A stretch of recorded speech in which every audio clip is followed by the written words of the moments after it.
Porting daghanas mga pagtulunan karon nga gihatag sa atong Ginoo nato dinhi sa ebanghelyo ug sa atong unang pagbasa hasta sad sa atong salmo. Asa man ta magsugod aning pamalandong. Anhilang ta sa atong tubag sa salmo. Unsa man ti atong tubag? Bulahan sila nga nagalaom sa Ginoo. Lingi ay mong tupad ing na naglaom ka sa Ginoo. Ing narabata nga pilgrims of hope kunuta. Daghan ra baron nga naa mo hope sa ilang congressman, naa mo hope sa ilang kaning mga nibang ato bang mga political leaders. Daghan kayo nga naa diha nag-hope. Dili na sila mahimong bulahan. Kinsa may bulahan ang kadtong naglaom diha sa Ginoo. Unsaon man paglaom sa Ginoo, kinahanglan naatay nindot nga mindset. Ug mao nay gisgutan sa atong unang pagbasa, daghan kay sila gi-warning pag bag-o sa atong panghuna-huna. Na matud pa diri, ayaw paghuna-huna nga kinahanglan imohon ang tanan nga imong gusto ug unya gamiton mo ang imong kusog diha sa pagpanlimbasog pagkabot niini. Ug ato ning i-relate sa atong mga political karon ba labi na diha sa atong mga Senate, sa Congress, gaginamitay gid sila sa ilang kusog karon. Na ay mogamit og iyang authority kay i-contempt niya ang iyang wa mauyoni, ana ginamitay yung kusog, i-impeach ang wa mauyoni, ginamit ang kunuhay ang ilang kusog kay gusto yung kabuton, ang ilang gustong kabuton. Ayaw kuno nang hunahunaa, peligro kayo na ato lang ning kuan-kuanon di pay usa diri, ayaw paghunahuna nga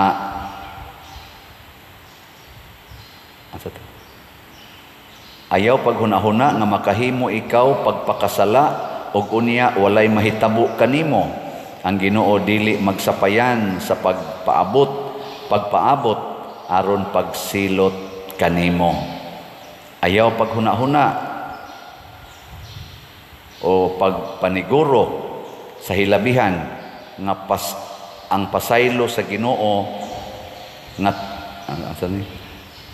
ayaw pagsigurua sa hilabihan ang pasaylo sa Ginoo nga tungod niini magpadayon ka sa pagpakasala.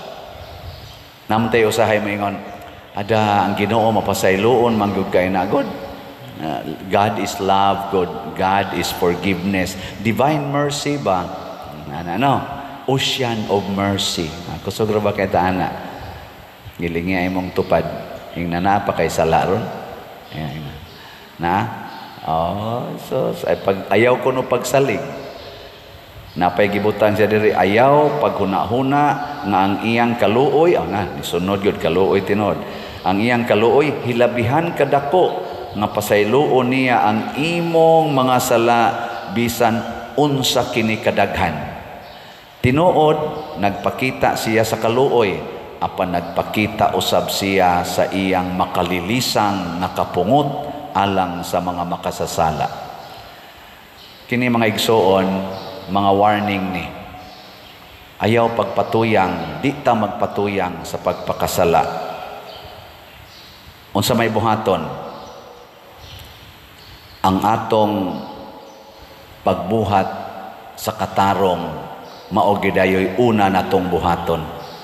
Matud pa sa atong unang stansa sa atong salmo, bulahan ang tao nga wala magsunod sa tambag sa dautan, ni maglakaw sa dalan sa mga makasasala, ni makig-uban sa mga walay ulaw kundili, nalipay diha sa balaod sa Ginoo ug nagpalandong sa iyang balaod adlaw ug gabii. Kana bang sa tanang adlaw sa atong kinabuhi masayop magid no? Ayaw pagsalig. Ang atong program sa atong utok dili nga okay ra ni, okay ra ni. Kung dili, kung ni aksyon na ta og lihis, balik dayon. Para gud ana mag-drive ka, nya mura kag nagduka, nya nakapasiplat ka nganing simang nakasdan, unsa may imong buhaton? Paundayunan o ibalik? Ibalik yung ligid nga risdan, kay imo nang paundayunan, duol nakaspangpang, padong nakamaambak spangpang. Mao na igtan-aw bana nga di naman ni akong asawa nga akong gihikap-hikap. Unsa man? Balik dayos inyo, inig kahuman. Inig kahuman, babalik dayon. Nya mabalik na ka didto na nakastulid nga daan, pasabot wa na ka mangabit, ayaw na jud balik didto. Ayaw huwata nga moabot ang kapungot sa Ginoo. Mao nay gibutang sa Ginoo siyang pasumbingay diri sa ebanghelyo na kun ang imong kamot maoy hinungdan nga nakasa ka, putla na, pasabot balhina. Balhina ba? Ayaw na naibalik diha ana. Nya kung ang imong tiil, adto mulakaw padong sa sugalan, adto mulakaw padong sa suyupanan, putla kanang maong habit. Putla ba? Diri na lakaw padong sa simbahan, padong sa asaman, trabahoan. Nya kung ang imong mata, maoy hinungdan nga makasa ka, lugita na. Sige na lang kag tan-aw ng porn. Sige kag tan-aw ng kwarta gyud. Ana, ayaw na. Tutuki ang Biblia. Tutuki ang ganing gitawag nato mga basahon o mga talan-aon nga makalangit. Huna-hunaa ang impyerno. Matud pa niya diri ni Kristo,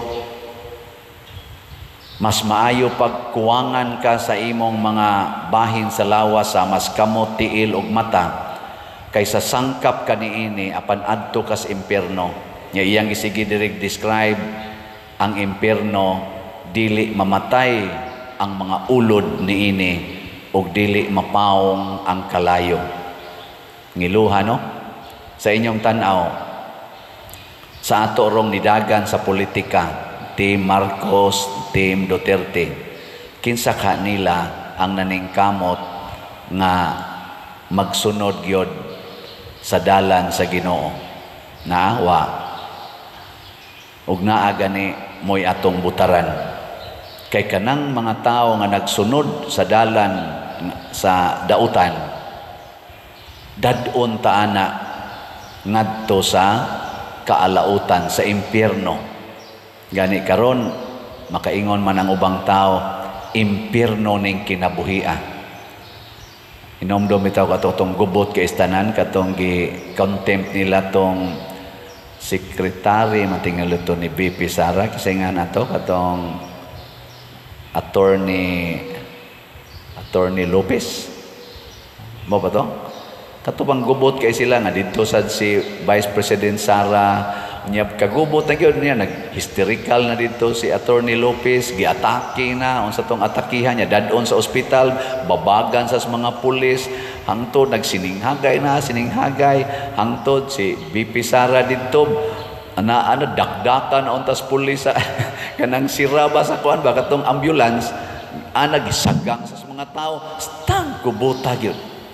Murag impyerno na sa side ko no ni sa to, Attorney Lopez, ang nahitabo niya dito sa Congress nga gihimo siyang resource person, murag nahimong impyerno siyang kinabuhi. Dugay kay siya naka-recover gani ning kuan ning pa-transfer to siya laing ospital kay mura siya gi-torture ba.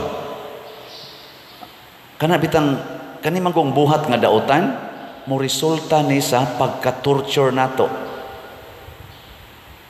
Kamong mga asawa, wa pa mo ma-torture sa inyong bana? Wa? Basig ang mga bana ninyo mo inyong gi-torture. Nya unsaon man nato aron maulian ta, putla ang imong sala. Putla, ilisi sa balaod sa Ginoo, sa paghigugmaay, pagpasayloay, pagdinawatay. Nya ayaw butangi ang imong hunahuna nga kabuton gyud nimo ang tanan nimong gusto. Dili. Importante nga ang gustos Ginoo mo'y atong kabuton, dili ang atong gusto.